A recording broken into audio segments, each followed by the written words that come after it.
어머님, 이 추운 날 어디로 가라고 이렇게 내쫓으시는 거예요? 쾅! 현관문이 무겁게 닫히는 소리가 아파트 복도를 울렸습니다. 한유진은 차가운 시멘트 바닥에 무릎을 꿇은 채 떨리는 손으로 아들 강민을 꽉 끌어안았습니다. 엄마, 숨이 안 쉬어져. 4살배기 아이의 입술이 파랗게 질려가고 있었습니다. 천식 발작이었습니다. 유진은 미친 듯이 가방을 뒤져 흡입기를 찾았지만 시어머니가 문을 닫기 직전 빼앗아 간 뒤였습니다. 내 돈으로 산 거야.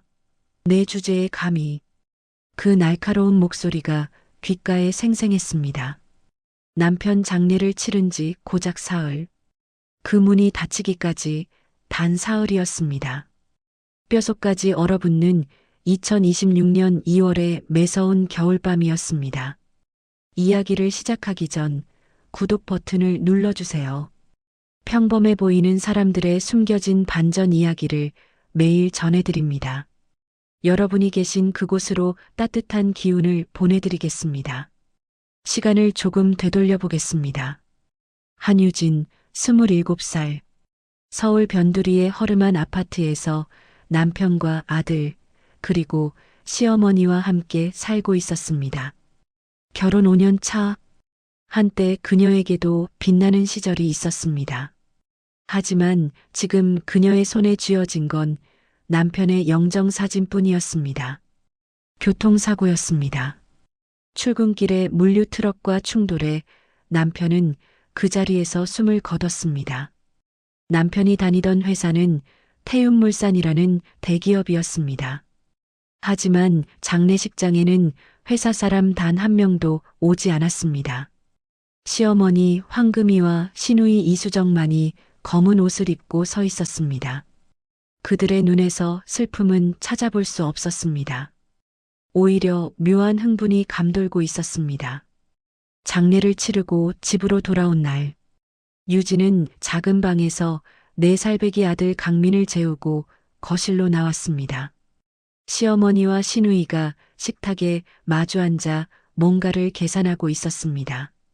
5억이면 반반 나눠도 2억 5천씩이네. 시누이 이수정의 목소리였습니다. 유진의 심장이 철렁 내려앉았습니다. 남편의 사망보험금 이야기였습니다.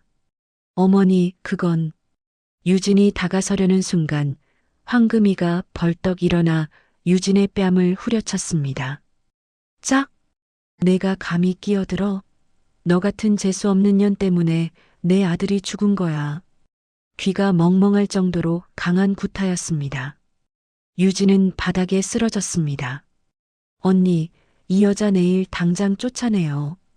보기만 해도 역겹네. 이수정이 비웃으며 말했습니다. 그날 밤 유진은 잠을 이룰 수 없었습니다. 이상해.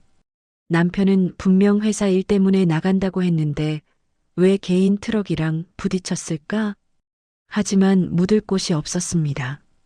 다음 날 아침, 황금이는 유진을 은행 상담실로 끌고 갔습니다. 여기 서명해. 보험금 수령 계좌를 내 통장으로 변경하는 동의서야. 어머니, 이건 법적으로. 시끄러워.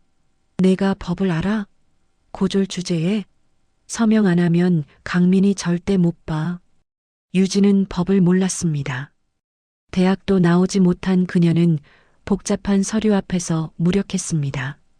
아들을 볼모로 잡힌 그녀는 결국 떨리는 손으로 서명할 수밖에 없었습니다. 그렇게 5억의 보험금은 고스란히 시댁 식구들의 통장으로 들어갔습니다. 이틀 뒤 설날 전날 밤, 황금이는 현관문 비밀번호를 바꿔버렸습니다. 외출했다 돌아온 유진은 문이 열리지 않자 초인종을 눌렀습니다. 문이 열렸습니다. 하지만 황금이는 유진을 안으로 들이지 않았습니다. 오늘부터 여기 내 집 아니야. 어머니, 무슨 말씀을. 꺼져. 재수없는 과부년이 명절에 집에 있으면 애군 든다고. 황금이는 유진이 싸놓은 낡은 짐가방을 복도로 내던졌습니다. 어머니, 제발요. 강민이가 아파요. 흡입기라도. 유진이 아들을 안고 애원했지만 황금이는 유진의 가방에서 흡입기를 꺼내 들었습니다. 이것도 내 돈으로 산 거야. 내 주제에 감히. 쾅! 문이 다시 닫혔습니다. 복도에는 유진과 강민만 남겨졌습니다. 아이가 엄마 품에서 가쁘게 숨을 몰아쉬기 시작했습니다. 엄마. 춥고 숨이 안 쉬어져. 강민의 작은 입술이 점점 파래지고 있었습니다. 유진은 떨리는 손으로 아이를 꽉 끌어안았습니다. 눈물이 주르륵 흘러내렸지만 그녀는 울 수가 없었습니다. 당장 아이를 살려야 했습니다. 유진은 비틀거리며 일어나 엘리베이터를 탔습니다.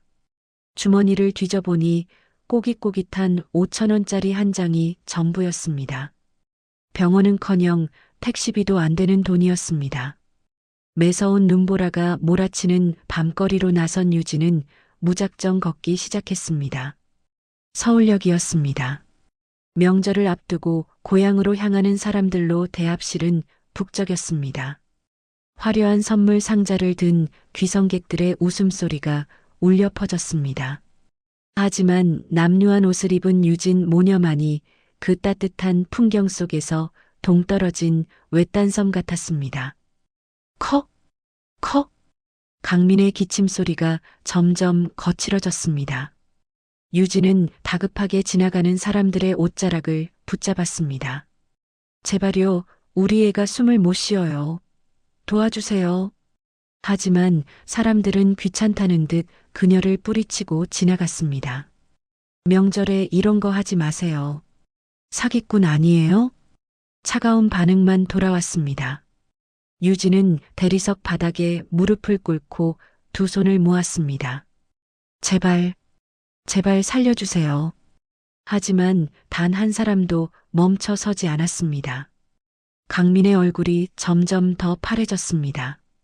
작은 흉곽이 무섭게 오르락 내리락 했습니다. 유진은 아이를 등에 업고 비틀거리며 역 밖으로 나왔습니다. 눈보라가 그녀의 얼굴을 매섭게 때렸습니다. 한치 앞도 보이지 않는 어둠 속이었습니다. 그녀는 후미진 골목길을 헤매며 문연 약국이나 병원을 찾았습니다. 하지만 명절 전날 밤 모든 곳이 닫혀 있었습니다. 그날 밤 유진은 알지 못했습니다. 자신이 곧 범죄와 맞닿게 될 거라는 것을. 바로 그때였습니다. 쾅! 저만치 앞쪽에서 무언가 부딪히는 둔탁한 소리가 들렸습니다. 유진이 소리가 난 쪽으로 달려가자 눈앞에 끔찍한 광경이 펼쳐졌습니다. 70대쯤 되어 보이는 백발의 노인이 눈밭에 쓰러져 피를 흘리고 있었습니다. 뺑소니였습니다. 오토바이는 이미 어둠 속으로 달아난 뒤였습니다. 노인의 머리에서 붉은 피가 하얀 눈을 무섭게 적시고 있었습니다. 노인의 손에서 떨어진 서류 봉투 하나가 눈 위에 널브러져 있었습니다. 봉투 귀퉁이에 금색 로고가 찍혀 있었습니다. 태움물산. 남편이 다니던 바로 그 회사였습니다. 유진은 그 자리에 얼어붙었습니다. 등에서 강민이 가쁘게 숨을 헐떡이는 소리가 들렸습니다. 내 아이도 죽어가는데 내가 지금 뭘. 유진의 머릿속이 하얗게 비워졌습니다. 주머니에는 5,000원밖에 없었습니다. 당장 강민을 병원에 데려가야 했습니다. 여기서 남을 돕다가는 내 아이가 죽을 수도 있었습니다. 3초간의 망설임. 하지만 유진은 결국 그 자리에서 발걸음을 돌릴 수 없었습니다. 피를 흘리며 죽어가는 노인의 모습이 마치 버림받은 자신의 모습 같았습니다. 나마저 외면하면 이분은 여기서 죽는다. 유진은 눈을 질끈 감고 가방을 열었습니다. 유일하게 남은 강민의 여벌옷. 보풀이 일어난 노란색 조끼가 손에 잡혔습니다. 찢어지는 소리와 함께 조끼가 반으로 갈라졌습니다. 유진은 찢어진 천으로 노인의 머리 상처를 강하게 압박했습니다. 노란색 천이 순식간에 붉은 피로 물들었습니다. 기사님, 제발요. 유진은 도로변으로 뛰어나가 손을 흔들었습니다.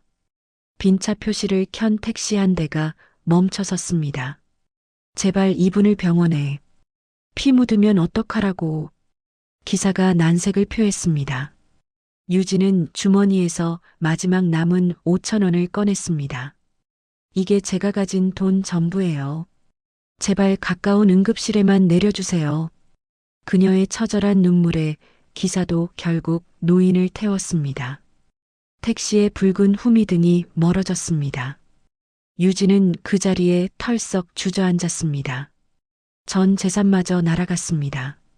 피투성이가 된 손, 등에서 숨 넘어가는 아이, 눈앞이 캄캄했습니다. 바로 그때 눈밭에 뭔가 반짝이는 것이 보였습니다. 노인이 떨어뜨린 물건이었습니다. 유진이 떨리는 손을 뻗어 그것을 집어들었습니다. 묵직한 검은색 카드였습니다. 희미한 가로등 불빛 아래 태움물산 특별보증 VIP라는 금색 글씨가 선명했습니다. 유진의 심장이 쿵쾅거렸습니다. 이건 남의 물건이었습니다. 함부로 쓰면 도둑질이었습니다. 하지만 그녀의 품 안에서는 아들의 심장 박동이 점점 약해지고 있었습니다. 엄마. 강민의 목소리가 실오라기처럼 가늘어졌습니다. 유진은 피 묻은 카드를 주머니에 쑤셔 넣고 아이를 다시 업었습니다. 그리고 눈보라를 뚫고 미친 듯이 달리기 시작했습니다. 성진병원 응급실 문을 열어 젖혔을 때 그녀의 온몸은 눈과 피로 범벅이었습니다. 접수부터 하셔야 합니다. 원무과 직원의 차가운 목소리가 떨어졌습니다. 유진은 떨리는 손으로 자동 수납기 앞에 섰습니다. 검은 카드를 기계에 넣는 순간 온몸이 얼어붙었습니다. 제발, 우리 애만 살려주세요. 띠링, 결제 승인음이 울렸습니다. 모니터에 녹색 글씨가 떠올랐습니다. 태움물산 법인 보증 마이너스 최상위 특진 프리미엄 마이너스 승인 완료. 유진은 그 자리에 털썩 주저앉았습니다. 살았다. 아이가 살았다. 다리가 풀리며 안도감이 밀려왔습니다. 의료진들이 달려와 강민을 데려갔습니다. 산소 마스크가 씌워지고 아이의 파란 얼굴이 조금씩 색을 되찾았습니다. 유진은 바닥에 주저앉은 채 눈물을 흘렸습니다. 하지만 그 안도는 길지 않았습니다. 손에 묻은 피가 식으며 문득 카드 주인의 얼굴이 떠올랐습니다. 나는 방금 뭘 한 거지? 식은 땀이 등줄기를 타고 흘러내렸습니다. 그녀의 가슴 속에는 시한폭탄 하나가 똑딱거리며 타들어가고 있었습니다. 며칠이 흘렀습니다. 강민은 다행히 고비를 넘겼습니다. 병원 소아과 병실에서 아이는 산소호흡기를 달고 깊은 잠에 빠져 있었습니다. 유진은 아이 침대 옆 딱딱한 보호자 의자에서 밤을 지새웠습니다. 눈은 감겼지만 잠이 오지 않았습니다. 머릿속에는 온통 그 검은 카드 생각뿐이었습니다. 나는 도둑이 됐다. 저 할아버지가 깨어나면, 경찰에 신고하면, 강민이를 두고 감옥에 가야 한다면, 생각할수록 숨이 막혔습니다. 낡은 가방 깊숙이 숨겨둔 그 카드가 시한폭탄처럼 느껴졌습니다. 병실 창밖으로 설날 아침 해가 떠올랐습니다. 복도에서는 명절 인사를 나누는 사람들의 웃음소리가 들렸습니다. 하지만 유진에게는 그 어떤 온기도 닿지 않았습니다. 바로 그때 병실 문이 열렸습니다. 간호사가 들어와 차트를 확인하더니 유진에게 말했습니다. 보호자분, 원무과에서 오시래요. 추가 입원비 관련해서요. 유진의 심장이 철렁 내려앉았습니다. 떨리는 다리를 이끌고 1층 원무과로 내려갔습니다. 창구 직원이 서류를 내밀었습니다. 사용하신 VIP 카드 관련해서 본인 확인이 필요합니다. 명의자분과 관계가 어떻게 되시나요? 유진은 입술을 깨물었습니다. 그게 말이 나오지 않았습니다. 직원의 눈빛이 점점 의심스러워졌습니다. 혹시 카드를 무단으로. 바로 그 순간이었습니다. 아, 제 며느리입니다. 뒤에서 나직하지만 묵직한 목소리가 들렸습니다. 유진이 화들짝 놀라 돌아보았습니다. 휠체어에 앉은 70대 노인이 그곳에 있었습니다. 머리에는 붕대가 감겨 있었지만 날카로운 눈빛은 살아 있었습니다. 눈밭에서 피를 흘리며 쓰러져 있던 바로 그 노인이었습니다. 유진의 얼굴이 새하얗게 질렸습니다. 노인은 휠체어를 직접 굴려 창구 앞으로 다가왔습니다. 제 카드 사용에 문제 없습니다. 가족이니까요. 직원은 고개를 끄덕이며 서류를 정리했습니다. 아, 그러시군요. 확인됐습니다. 노인은 유진을 향해 턱짓을 했습니다. 며느리 따라오게. 유진은 꿈을 꾸는 것만 같았습니다. 노인을 따라 병원 뒤편의 한적한 정원으로 나왔습니다. 노인은 휠체어를 멈추고 유진을 돌아보았습니다. 자네가 날 살렸지? 유진은 고개를 푹 숙였습니다. 죄송합니다. 카드를 훔쳤다고? 노인의 목소리에 낮은 웃음이 섞였습니다. 자네는 내 목숨을 살렸네. 그런데 카드 한 장 쓴 게 도둑질인가? 유진의 눈에서 눈물이 주르륵 흘러내렸습니다. 하지만 허락도 없이. 허락? 노인은 천천히 말을 이었습니다. 내가 쓰러졌을 때 자네는 죽어가는 아이를 업고 있었지.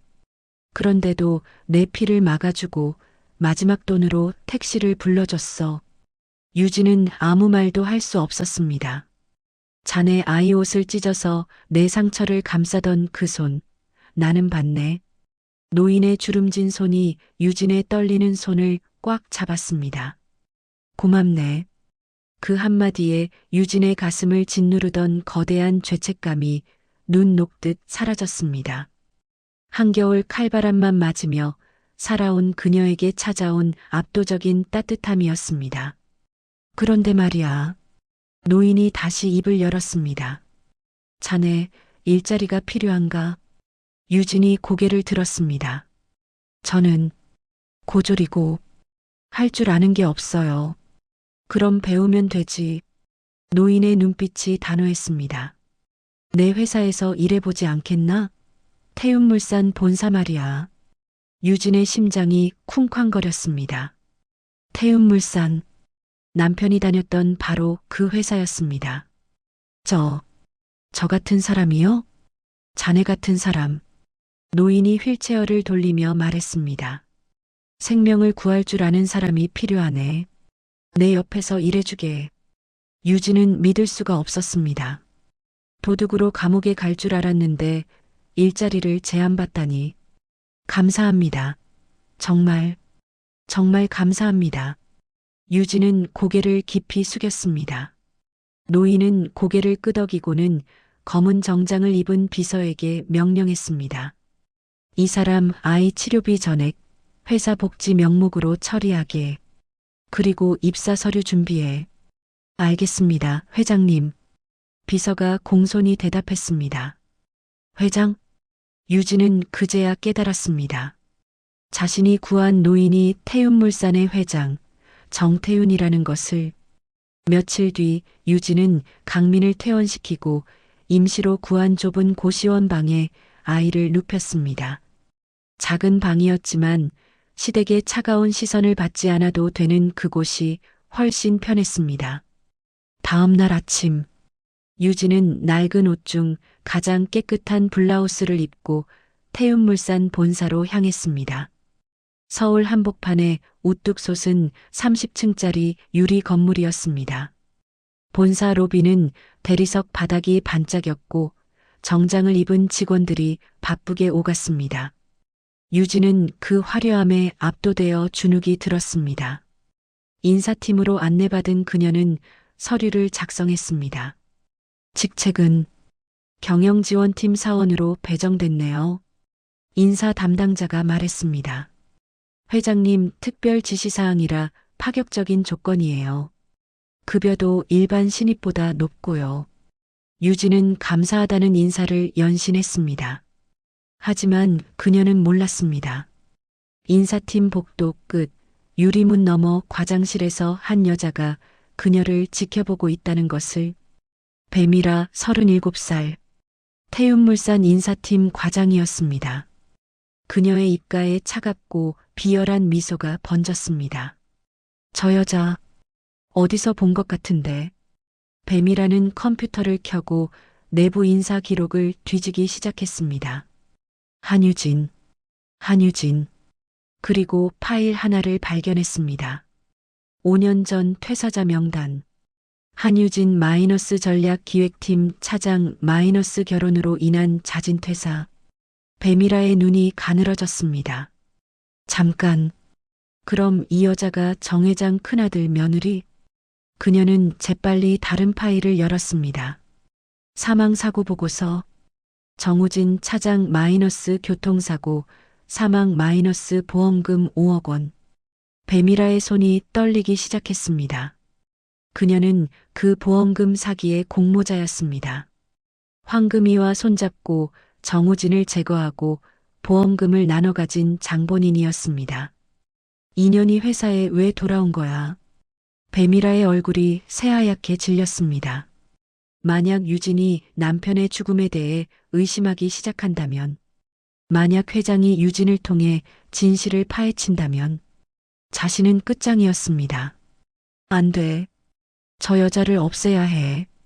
배미라는 책상 서랍에서 휴대폰을 꺼내 전화를 걸었습니다. 황금혜 씨? 나예요. 긴급한 문제가 생겼어요. 당신 며느리가 태윤물산에 입사했어요. 수화기 너머로 황금이의 날카로운 목소리가 들렸습니다. 뭐? 그년이? 우리 계획이 들통날 수 있어요. 빨리 손을 써야 해요. 배미라의 눈빛이 차갑게 빛났습니다. 한편 그 사실을 전혀 모르는 유진은 경영지원팀 사무실로 안내받았습니다. 낡은 책상 하나와 컴퓨터가 배정됐습니다. 일단 서류 정리 업무부터 시작하시면 돼요. 선배 직원이 두툼한 파일 더미를 가져다 놓았습니다. 유진은 고개를 끄덕이고 자리에 앉았습니다. 파일을 펼치자 복잡한 숫자와 표가 빼곡히 적혀 있었습니다. 물류 운송비 정산, 보험료 지급 내역, 차량 사고 보상금. 유진의 눈이 사고 보상금 항목에 멈췄습니다. 남편이 죽은 날짜와 비슷한 시기의 기록들이 눈에 들어왔습니다. 이상하다. 왜 같은 날 사고가 이렇게 많지? 하지만 유진은 고개를 저었습니다. 아니야. 그냥 우연이겠지. 그녀는 서류를 덮고 다른 업무에 집중하려 했습니다. 하지만 머릿속에서는 계속 그 날짜가 맴돌았습니다. 남편이 죽은 그날. 그날 밤 유진은 좁은 고시원 방에서 강민을 재우고 작은 책상에 앉았습니다. 회사에서 가져온 서류를 다시 펼쳤습니다. 손전등을 켜고 날짜를 하나하나 확인했습니다. 그리고 그녀는 발견했습니다. 남편이 죽은 날 같은 시각에 3건의 사고가 동시에 보고됐다는 것을. 그런데 보험금이 지급된 건 남편 사고한 건뿐이었습니다. 왜? 유진의 심장이 빠르게 뛰기 시작했습니다. 뭔가 잘못됐습니다. 뭔가 숨겨진 게 있었습니다. 하지만 그녀는 아직 몰랐습니다. 자신이 건드린 그 서류가 얼마나 위험한 진실로 향하는 문인지를. 복도 끝 CCTV 모니터룸에서 배미라가 유진의 모습을 지켜보고 있었습니다. 그녀의 입가에 섬뜩한 미소가 번졌습니다. 너무 깊이 파지 마. 한유진. 그러다간 내 아들까지 위험해질 테니까. 유진이 태윤물산에 입사한 지 일주일이 흘렀습니다.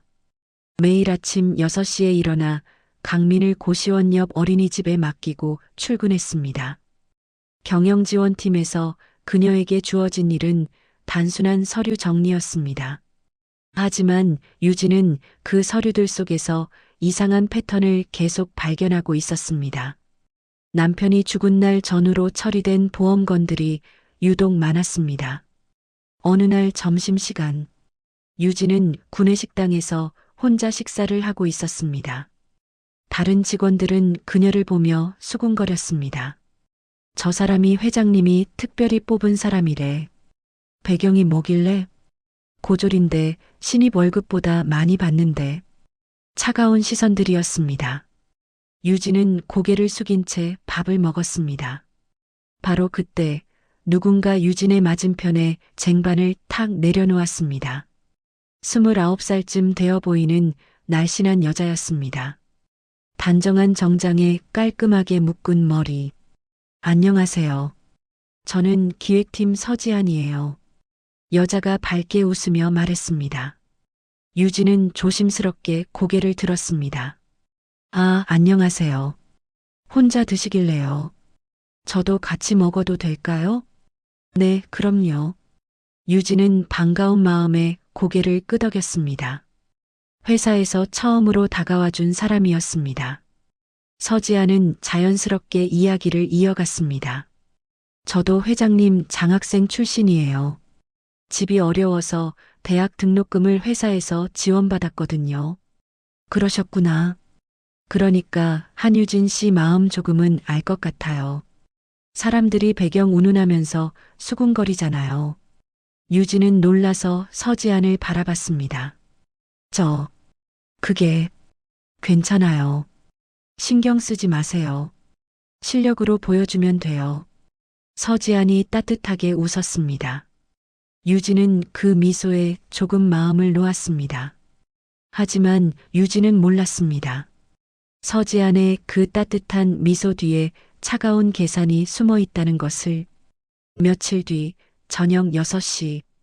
퇴근 시간이 지났지만 유진은 자리를 뜰 수 없었습니다. 정태윤 회장이 그녀를 회장실로 부른 것입니다. 유진은 떨리는 마음으로 30층 회장실 문을 두드렸습니다. 들어오게.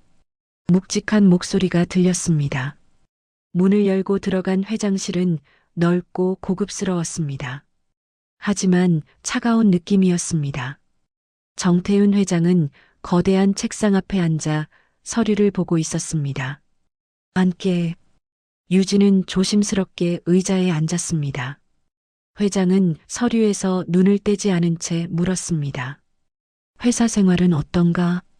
감사합니다. 잘 배우고 있습니다. 그래. 회장이 서류를 덮고 유진을 바라봤습니다. 자네, 이 서류 좀 봐주게. 회장이 두툼한 장부를 유진 앞으로 밀었습니다. 이게 뭔가요? 지난 분기 물류비 정산 내역일세.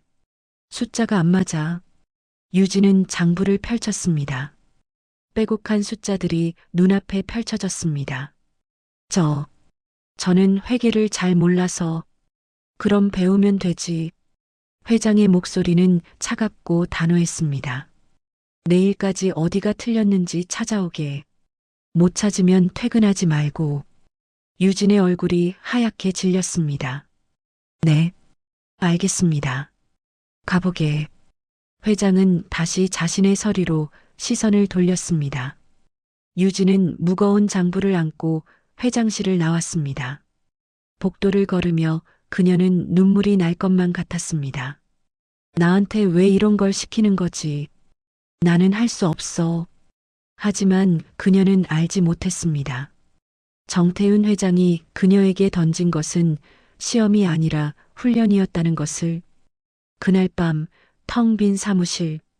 유진은 책상에 장부를 펼쳐놓고 하나하나 숫자를 따라가기 시작했습니다. 시계는 밤 10시를 가리켰습니다. 강민희는 고시원 주인 아주머니가 봐주기로 했습니다. 유진은 휴대폰으로 회계 용어를 검색하며 숫자를 맞춰갔습니다. 1시간, 2시간. 눈이 침침해지고 머리가 지끈거렸습니다. 새벽 2시. 유진은 책상에 엎드린 채 의식을 잃었습니다. 휴대폰 화면에는 차변, 대변, 감가상각 같은 용어들이 떠 있었습니다. 바로 그때 사무실 문이 열렸습니다. 배미라 과장이 고급 핸드백을 들고 들어왔습니다. 야근을 하는 척하며 유진을 감시하러 온 것이었습니다. 그녀는 잠든 유진의 책상에 다가갔습니다. 책상 위에 펼쳐진 장부를 보는 순간 배미라의 얼굴이 굳었습니다. 그 장부는 정우진이 죽기 직전 조사하던 물류비 횡령 증거 자료였습니다. 이 여자가 왜 이걸 보고 있어? 배미라의 손이 떨렸습니다. 그녀는 재빨리 휴대폰을 꺼내 장부를 사진으로 찍었습니다. 그리고 유진의 가방을 뒤지기 시작했습니다. 가방 깊숙한 곳에서 낡은 수첩 하나가 나왔습니다. 수첩을 펼치자 남편 정우진의 필체로 적힌 메모가 있었습니다. 보험금 이중 청구 의심, 배 과장 조사 필요. 배미라의 심장이 쿵쾅거렸습니다. 정우진 그 새끼가 증거를 남겼어. 그녀는 수첩을 재빨리 사진 찍고 다시 가방에 넣었습니다. 그리고 잠든 유진의 얼굴을 차갑게 내려다봤습니다. 너도 남편처럼 될래? 배미라는 유진의 책상 위 커피잔에 무언가를 몰래 떨어뜨렸습니다. 투명한 액체 몇 방울. 수면제였습니다. 많은 양은 아니었지만 피곤한 상태에서 마시면 며칠간 몸이 축날 정도였습니다. 배미라는 흔적을 지우고 조용히 사무실을 빠져나갔습니다. 다음 날 아침, 유진은 책상에 엎드린 채 눈을 떴습니다. 온몸이 뻐근하고 머리가 깨질 듯 아팠습니다. 시계를 보니 아침 8시. 안 돼. 유진은 황급히 일어나 장부를 챙겼습니다. 하지만 숫자는 여전히 맞지 않았습니다. 그녀는 책상 위에 식은 커피를 한 모금 마시고 다시 계산을 시작했습니다. 1시간 뒤, 유진의 얼굴이 점점 창백해졌습니다. 어지럼증이 밀려왔습니다. 왜? 이렇게 몸이 안 좋지. 하지만 그녀는 이를 악물고 계속 계산했습니다. 그리고 마침내 찾았다. 유진은 떨리는 손으로 연필로 표시를 했습니다. 327페이지. 물류비 항목에서 200만 원이 이중으로 청구돼 있었습니다. 청구자는 배미라. 유진의 심장이 빠르게 뛰었습니다. 배미라. 인사팀 과장? 그녀는 급히 장부를 들고 회장실로 향했습니다. 비틀거리는 걸음이었지만 그녀는 멈추지 않았습니다. 회장실 문을 두드렸습니다. 들어오게. 유진이 문을 열고 들어가자 회장은 창밖을 바라보고 있었습니다. 찾았나? 네. 여기입니다. 유진은 장부를 펼쳐 표시한 곳을 가리켰습니다. 회장이 천천히 돌아서서 장부를 들여다봤습니다. 잠시 침묵이 흘렀습니다. 그리고 회장의 입가에 미세한 미소가 스쳤습니다. 정확하네. 유진은 안도의 한숨을 쉬었습니다. 앉게. 유진이 의자에 앉자 회장이 그녀를 뚫어지게 바라봤습니다. 자네 숫자를 읽는 눈이 있어. 아, 아닙니다. 그냥 운이. 운? 회장이 낮게 웃었습니다. 밤새 뒤져서 찾은 게 운인가? 유진은 아무 말도 할 수 없었습니다. 자네한테 줄세 업무가 있네. 회장이 책상 서랍에서 또 다른 두툼한 파일을 꺼냈습니다. 이번에는 인사팀 예산 집행 내역일세. 일주일 안에 문제점을 찾아오게. 유진의 눈이 커졌습니다. 제가 이런 걸 할 수 있네. 회장의 목소리는 단호했습니다. 자네는 생각보다 강한 사람이야. 유진은 파일을 받아들고 회장실을 나왔습니다. 복도를 걸으며 그녀는 알 수 없는 감정에 휩싸였습니다. 회장은 자신을 괴롭히는 걸까? 아니면 키우는 걸까? 하지만 한 가지는 확실했습니다. 자신이 무언가를 할 수 있다는 것. 그리고 그 무언가가 점점 커지고 있다는 것. 한편 CCTV 모니터실. 배미라가 유진이 회장실에서 나오는 모습을 지켜보고 있었습니다. 그녀의 손에는 휴대폰이 쥐어져 있었습니다. 화면에는 황금이와의 메시지가 떠 있었습니다. 한유진이 너무 깊이 파고들고 있어. 조치가 필요함. 알았어. 아이를 건드리면 돼. 배미라의 입가에 섬뜩한 미소가 번졌습니다. 내가 아무리 똑똑해도 소용없어, 한유진. 내 약점은 바로 그 아이니까. 일주일이 흘렀습니다. 유진은 매일 밤 회사에 남아 인사팀 예산 집행 내역을 분석했습니다. 고시원 주인 아주머니가 강민을 봐주고 있었지만 유진의 마음은 늘 불안했습니다. 그날도 새벽 1시까지 서류와 씨름했습니다. 코피가 터졌습니다. 극도의 피로와 스트레스 때문이었습니다. 유진은 휴지로 코를 틀어막고 책상에 엎드렸습니다. 나는 왜 이렇게까지 하고 있는 걸까? 눈물이 주르륵 흘러내렸습니다. 바로 그때 사무실 문이 열렸습니다. 유진은 황급히 눈물을 닦고 고개를 들었습니다. 정태윤 회장이 지팡이를 짚고 서 있었습니다. 회장님? 왜 우나? 회장의 차갑고 낮은 목소리가 떨어졌습니다. 유진은 대답할 수 없었습니다. 회장이 천천히 다가와 지팡이로 책상을 탁 쳤습니다. 울지 마라. 유진이 고개를 들었습니다. 회장의 눈빛은 차갑지만 어딘가 슬퍼 보였습니다. 내 눈물 따위는 세상이 절대 안 받아준다. 자네가 아무리 울어봤자 아무도 안 도와줘. 그 말이 유진의 가슴을 후벼 팠습니다. 하지만 회장은 멈추지 않았습니다. 내가 불쌍해서 주는 돈은 한 달이면 바닥나지만 자네 머릿속에 박힌 그 숫자는 평생 자네 아이를 지켜줄 무기가 된다. 유진의 떨리는 눈에서 눈물이 뚝 떨어졌습니다. 하지만 이번에는 서러움이 아니었습니다. 회장은 유진을 동정하는 게 아니었습니다. 그녀를 진짜 전사로 만들려는 것이었습니다. 찾았나? 유진은 고개를 끄덕이며 서류를 펼쳤습니다. 여기 인사팀 복지비 항목에서 허위 청구가 15건입니다. 총 3천만 원이 빠져나갔어요. 청구자는 배미라 과장입니다. 회장의 눈빛이 차갑게 가라앉았습니다. 증거는 여기 영수증 원본과 카드 사용 내역이 일치하지 않습니다. 실제로는 개인 명품 구매에 쓰였어요. 유진은 밤새 찾아낸 증거들을 차례로 보여줬습니다. 회장은 묵묵히 서류를 넘겼습니다. 그리고 고개를 끄덕였습니다. 잘했네. 그 짧은 칭찬에 유진의 가슴이 뜨거워졌습니다. 이제 들어가서 쉬게 해.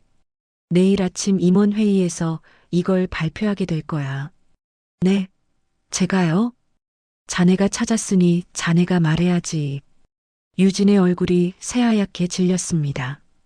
저는 고졸이고 임원들 앞에서 그게 뭐가 중요한가? 회장이 지팡이로 서류를 톡 쳤습니다. 이 숫자가 진실이야. 자네 학력이 아니라. 유진은 떨리는 손으로 서류를 쥐었습니다. 다음 날 아침, 유진은 정장을 빌려 입고 회의실에 들어갔습니다. 넓은 회의실에는 20여 명의 임원들이 앉아 있었습니다. 회장이 회의를 시작했습니다. 오늘은 특별히 경영지원팀 한유진 사원이 발표하겠습니다. 임원들의 시선이 일제히 유진에게 쏠렸습니다. 수군거리는 소리가 들렸습니다. 저 사람이 그 회장님이 특채한 고졸이라던데? 유진은 떨리는 손으로 자료를 펼쳤습니다.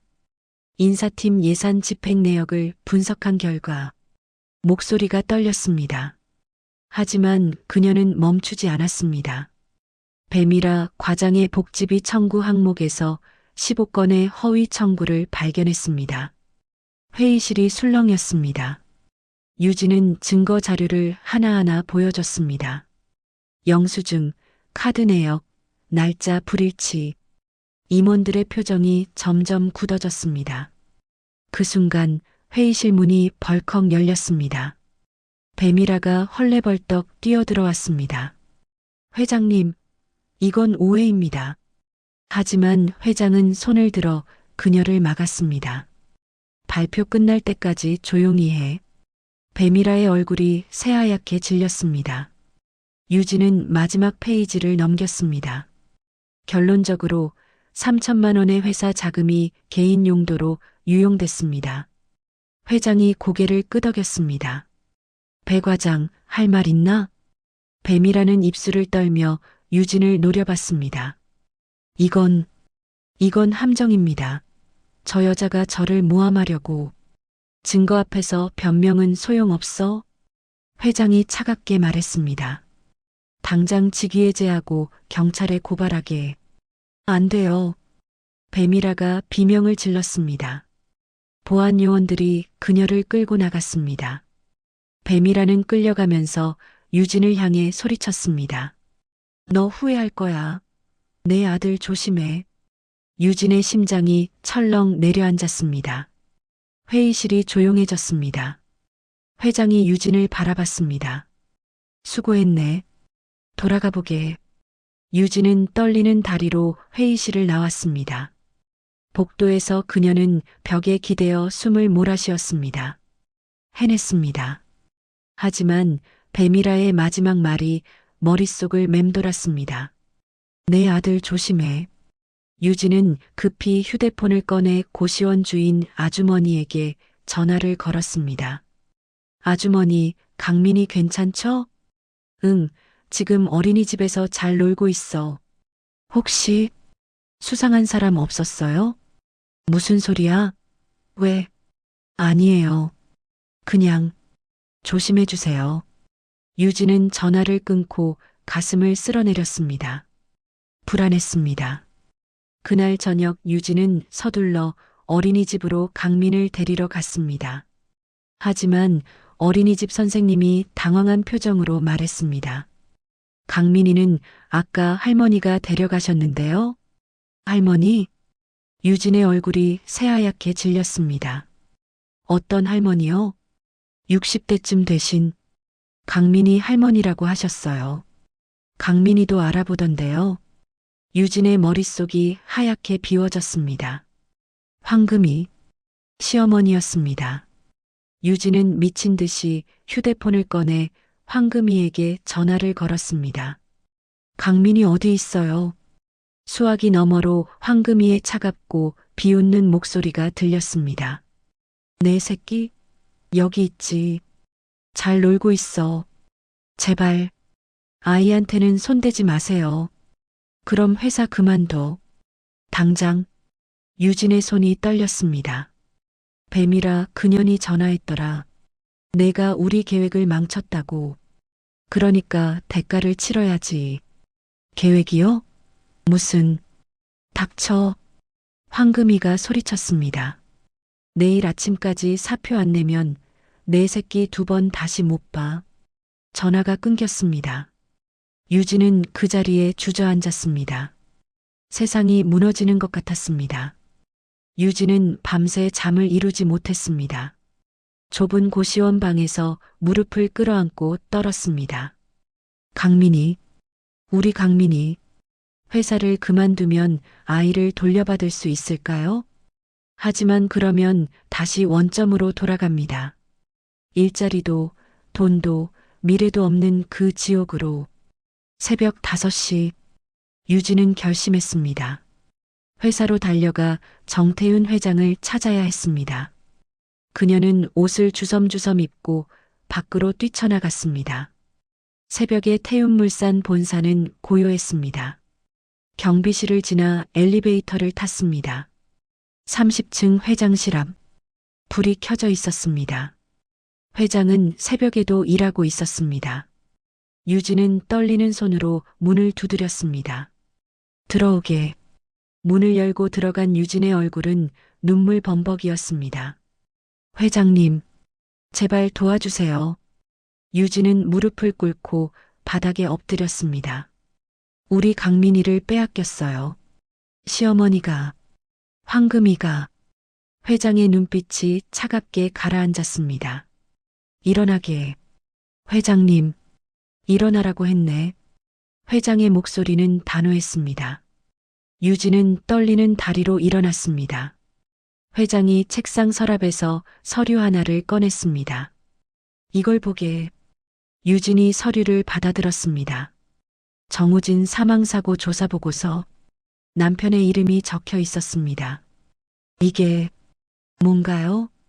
자네 남편은 교통사고로 죽지 않았네. 유진의 손이 떨렸습니다. 무슨 살해당한 거야? 배미라와 황금이가 보험금을 노리고. 서류에는 충격적인 내용이 가득했습니다. 정우진은 회사 내부 보험금 사기를 조사하다가 배미라에게 발각됐습니다. 배미라는 황금이와 공모해 트럭 기사를 매수했습니다. 그리고 정우진을 고의로 들이받아 죽였습니다. 5억의 보험금은 둘이 나눠 가졌습니다. 유진의 두 눈에서 핏물 같은 눈물이 쏟아졌습니다. 아니, 나는 처음부터 의심했네. 내 큰아들이 그렇게 쉽게 죽을 리 없어. 회장의 목소리가 떨렸습니다. 하지만 증거가 없었어.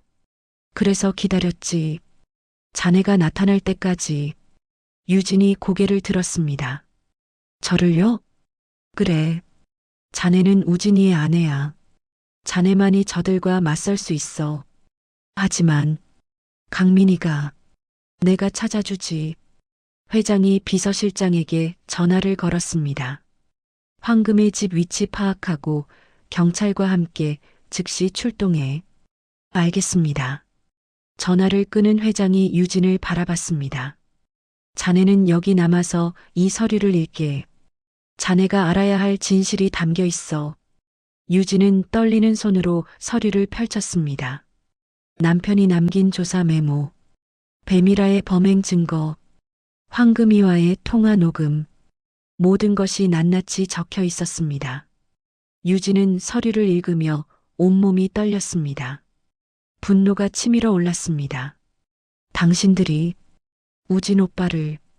2시간 뒤 회장실 문이 열렸습니다. 비서실장이 강민을 안고 들어왔습니다. 엄마, 강민아. 유진은 달려가 아이를 꽉 끌어안았습니다. 눈물이 주르륵 흘러내렸습니다. 괜찮아? 다친 데 없어? 응, 할머니가 과자 줬어. 강민은 아무것도 모르고 해맑게 웃었습니다. 비서실장이 보고했습니다. 황금이는 현재 경찰에 연행됐습니다. 배미라와 공모한 증거가 확보됐습니다. 회장이 고개를 끄덕였습니다. 수고했네. 유진은 강민을 안은 채 회장 앞에 섰습니다. 회장님, 감사합니다. 감사는 나중에 해. 회장이 또 다른 서류를 내밀었습니다. 이제부터 자네의 진짜 일이 시작일세. 유진이 서류를 받아들었습니다. 특별감사팀 TF 구성안. 자네가 팀장을 맡게. 회사 내부의 모든 비리를 파헤치는 거야. 유진의 눈이 커졌습니다. 저는 고졸이에요. 자격? 회장이 유진의 어깨에 손을 얹었습니다. 자네는 내 아들을 살렸고, 나를 살렸고, 이 회사를 살릴 사람이야. 그것보다 더 큰 자격이 어디 있나? 유진의 눈에서 뜨거운 눈물이 흘러내렸습니다. 하지만 이번에는 서러움이 아니었습니다. 하겠습니다. 유진의 목소리는 단호했습니다. 저는 더 이상 숨지 않겠습니다. 제 이름으로 싸우겠습니다. 회장의 입가에 희미한 미소가 번졌습니다. 그래, 그래야지. 그날 오후 태윤물산 본사 대회의실에서 긴급 기자회견이 열렸습니다. 정태윤 회장이 단상에 섰습니다. 그 옆에는 정장을 입은 유진이 서 있었습니다. 플래시가 터졌습니다. 회장이 발표했습니다. 본사 내부 조사 결과 전 인사팀장 배미라와 외부인 황금이가 공모해 보험금 사기 및 살인을 저질렀습니다. 회의장이 술렁였습니다. 피해자는 제 큰아들 정우진이었습니다. 카메라 플래시가 미친 듯이 터졌습니다. 이 사건을 밝혀낸 사람은 피해자의 아내이자 우리 회사의 특별감사팀장 한유진입니다. 유진이 한 걸음 앞으로 나섰습니다. 기자들의 질문이 쏟아졌습니다. 한 팀장님, 소감이 어떠세요? 유진은 마이크 앞에 섰습니다. 떨리는 목소리였지만 그녀는 또박또박 말했습니다. 저는 5년 전 이 회사 전략기획팀 차장이었습니다. 회의장이 술렁였습니다. 결혼 후 퇴사했지만 남편이 억울하게 죽은 뒤 다시 돌아왔습니다. 저는 더 이상 숨지 않겠습니다. 유진의 눈빛이 카메라를 똑바로 응시했습니다. 진실은 반드시 밝혀집니다. 그리고 정의는 승리합니다. 우레와 같은 박수가 터져 나왔습니다. 한편 경찰서 유치장. 배미라와 황금이는 나란히 수갑이 채워진 채 앉아 있었습니다. 배미라는 고개를 떨구고 있었고 황금이는 바닥에 주저앉아 울부짖었습니다. 내가 뭘 잘못했다고. 하지만 아무도 그녀의 말을 듣지 않았습니다. 악당들의 완벽한 몰락이었습니다. 기자회견 이후 유진의 삶은 완전히 달라졌습니다. 특별감사팀장이라는 직함이 생겼고 독립된 사무실이 주어졌습니다. 하지만 유진은 여전히 강민과 함께 좁은 고시원에서 살고 있었습니다. 어느 날 저녁, 유진은 강민을 재우고 책상에 앉아 서류를 정리하고 있었습니다. 노크 소리가 들렸습니다. 문을 열자 서지안이 커피를 들고 서 있었습니다. 팀장님, 늦은 시간에 죄송해요. 지안 씨? 무슨 일이에요? 서지안은 조심스럽게 들어와 커피를 내밀었습니다. 그동안 제가 잘못했어요. 유진이 고개를 갸웃했습니다. 무슨 말씀이세요? 사실 배미라 과장이 시켜서 팀장님 감시하고 있었어요. 유진의 표정이 굳었습니다. 서지아는 눈물을 흘리며 무릎을 꿇었습니다. 죄송해요. 저는 그냥 살아남고 싶었어요. 가난에서 벗어나고 싶었고. 유진은 서지안을 일으켜 세웠습니다. 일어나세요. 팀장님, 저도 알아요. 살아남기 위해 어떤 선택을 해야 하는지. 유진의 눈빛이 따뜻했습니다. 하지만 이제는 제대로 된 선택을 하세요. 함께 일해요. 서지아는 눈물을 닦으며 고개를 끄덕였습니다. 제가 도와드릴 게 있어요. 배미라 과장이 숨긴 또 다른 증거가 있어요. 뭔데요? USB 하나. 거기에 회사 임원들 비리 목록이 전부 담겨 있어요. 유진의 눈빛이 날카로워졌습니다. 며칠 뒤, 유진은 서지안이 건넨 USB의 내용을 분석했습니다. 충격적인 내용이었습니다. 회사 임원 5명이 협력업체로부터 리베이트를 받았습니다. 총 규모는 20억 원. 유진은 이 자료를 들고 회장실로 향했습니다. 회장님, 이걸 보셔야 합니다.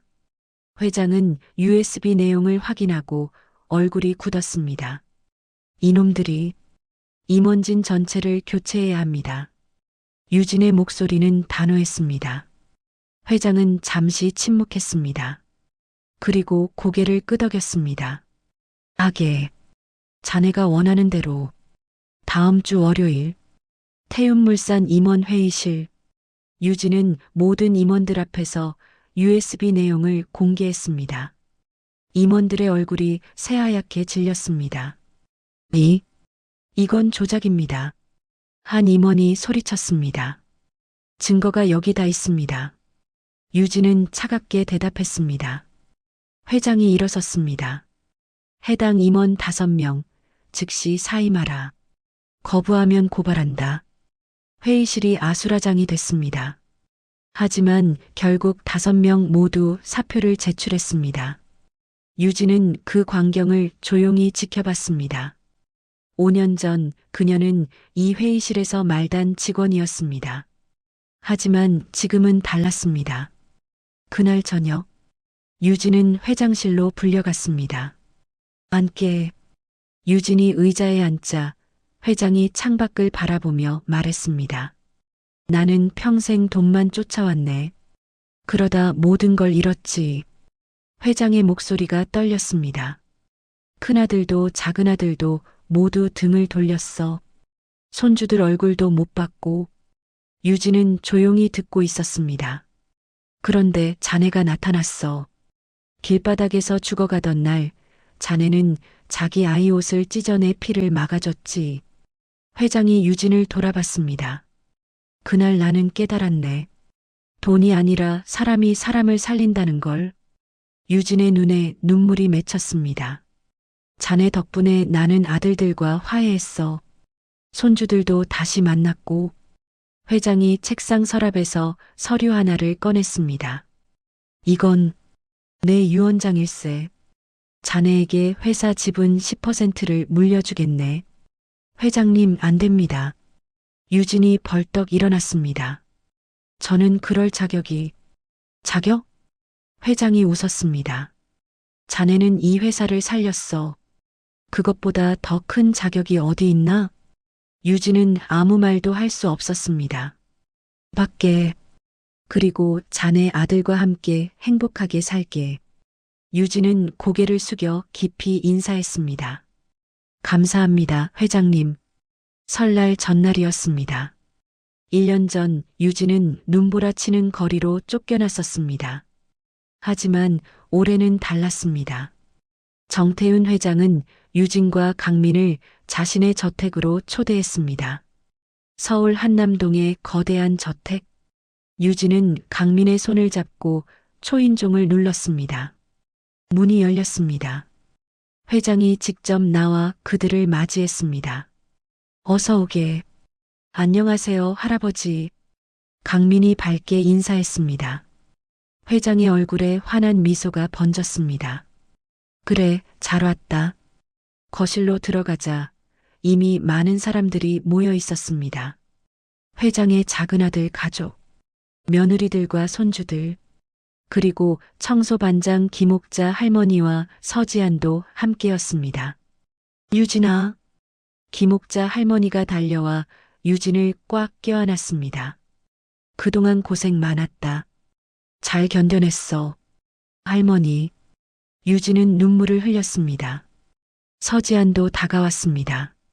팀장님, 설 복 많이 받으세요. 지안 씨도요.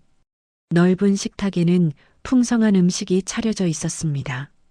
하지만 그 중에서도 가장 눈에 띄는 건 유진이 직접 빚은 떡국이었습니다.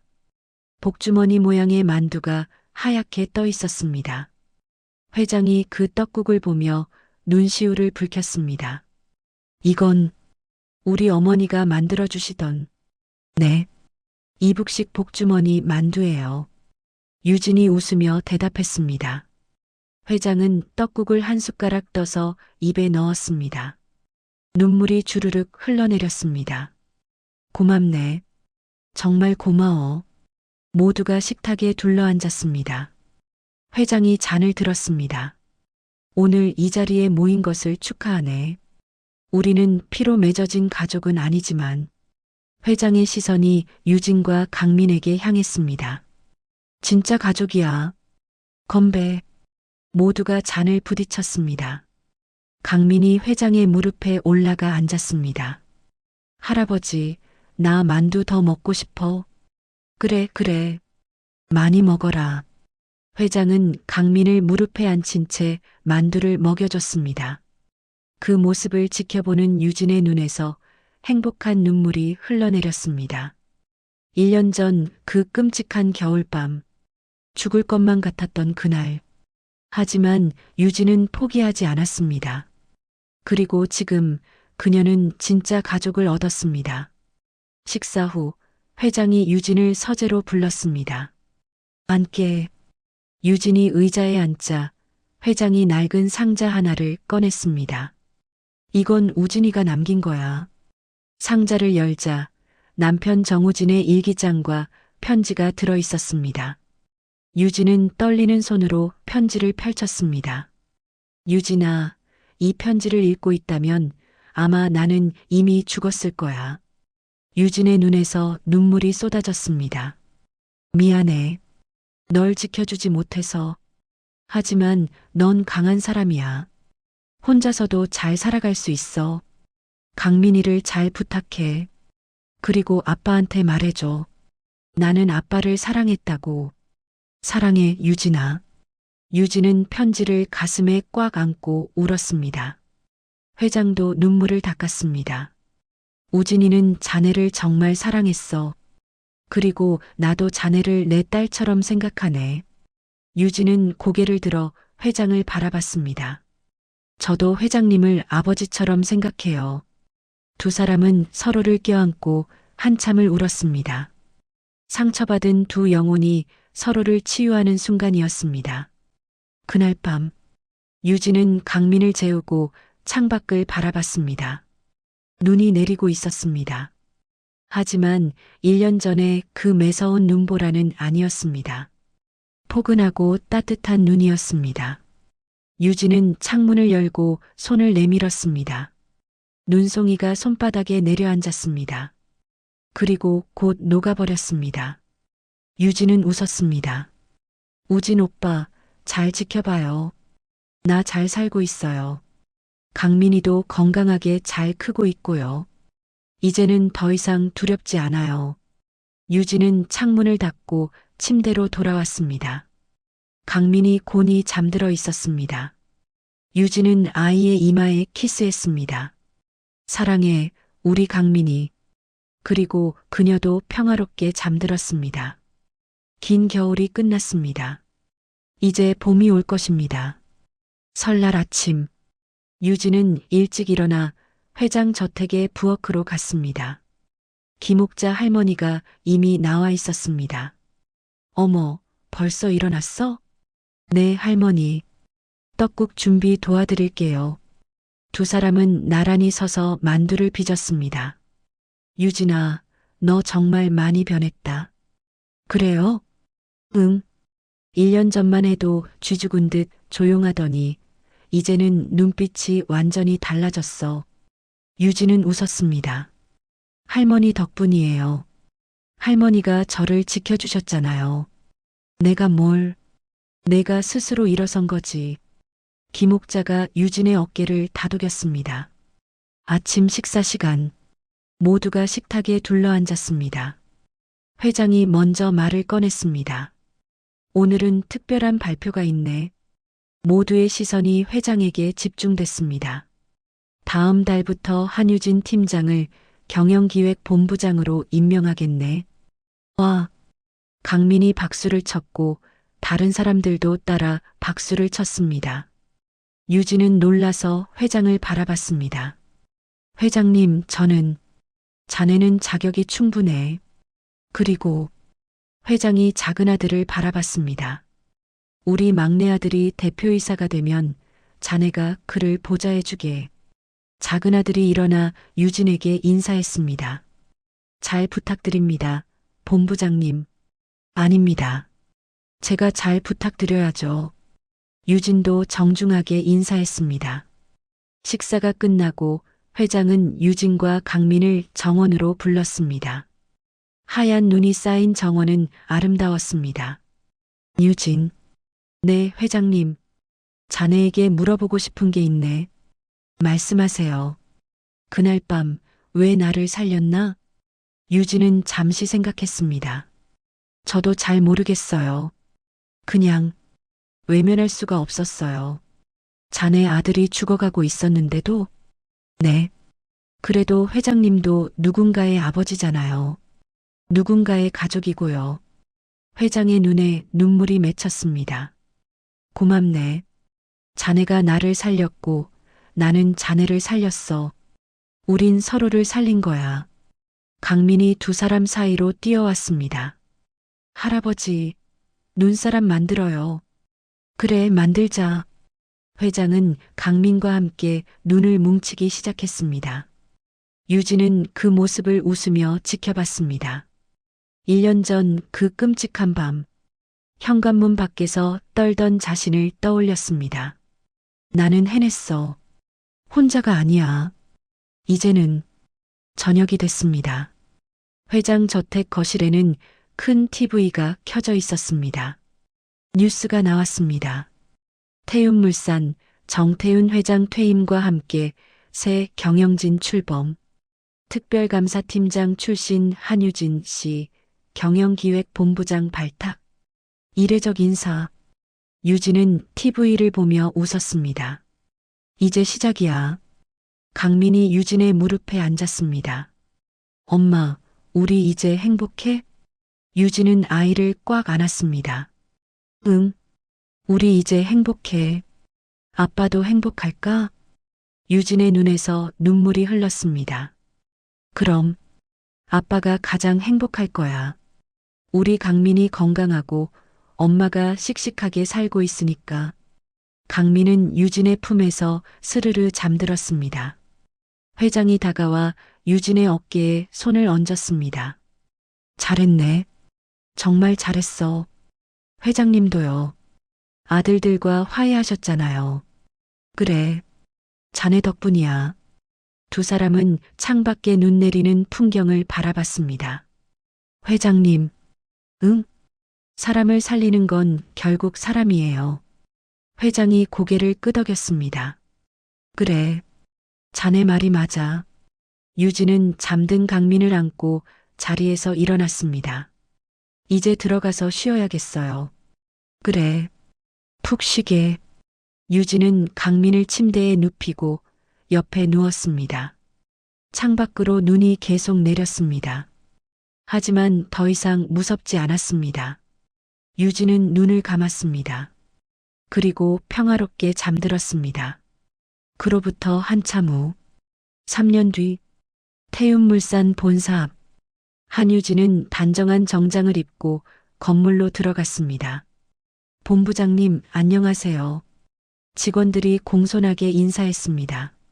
안녕하세요.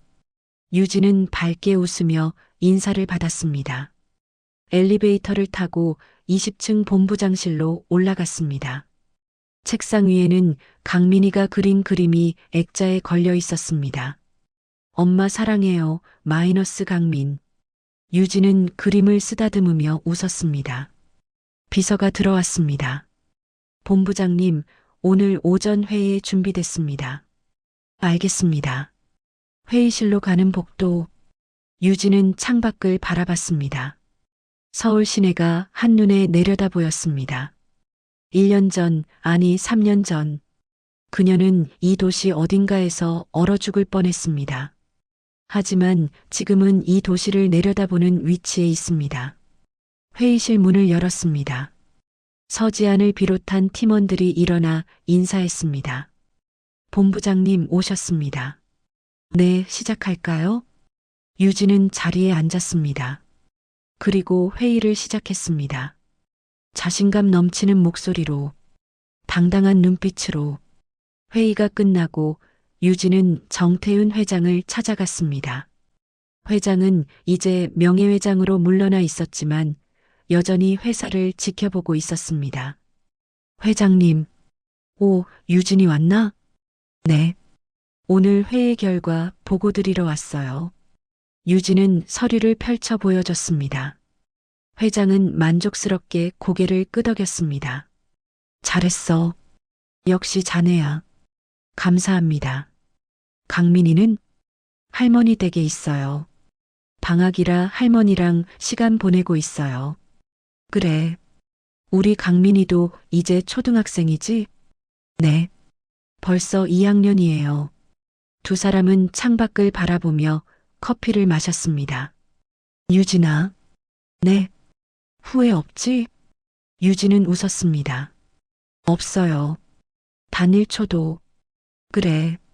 나도 그래. 회장이 유진의 어깨를 다독였습니다. 우리 참 먼 길을 왔어. 네. 정말이요.